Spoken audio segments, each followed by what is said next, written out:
সুন্দরবনের দাতিনা কোরাল। তো যারা যারা হচ্ছে সুন্দরবনের মাছ পছন্দ করেন, এই মাছটা কিন্তু সুন্দরবনের একেবারে সবচাইতে সুস্বাদু মাছ। তো যারা যারা হচ্ছে সুন্দরবনের এরকম সুস্বাদু এই মাছটা, এটার নাম হচ্ছে দাতিনা কোরাল। অনেক বলবো এই মাছটার স্বাদ যদি আপনি একবার উপভোগ করেন, আপনি কিন্তু এই মাছটার একেবারে ফ্যান হয়ে যাবেন। তো যারা যারা হচ্ছে এরকম ফ্রেশ ফ্রেশ টাটকা টাটকা সুন্দরবনের নদীর দাতিনা কোরাল পছন্দ করেন, আপনাদের জন্য এই যে ইয়াস,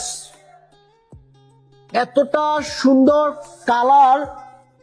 তো সুন্দরবন যেমন হচ্ছে গিয়ে যে প্রাকৃতিক সৌন্দর্য, তেমনি হচ্ছে সুন্দরবনের মাছটা দেখলেই বোঝা যায় আসলে কি দারুণ, কি কালার। আপনি চোখগুলো দেখেন, এতটা টাটকা মাছের চোখ, এত সুন্দর, ভীষণ ভীষণ সুন্দর। তো যারা যারা হচ্ছে গিয়ে যে আপনারা ফ্রেশ টুরে থেকে এরকম সুন্দর সুন্দর ফ্রেশ ফ্রেশ টাটকা টাটকা সুন্দরবনের নদীর দাতিনা কোরালটা নিতে চান, আপনারা কিন্তু নিতে পাবেন।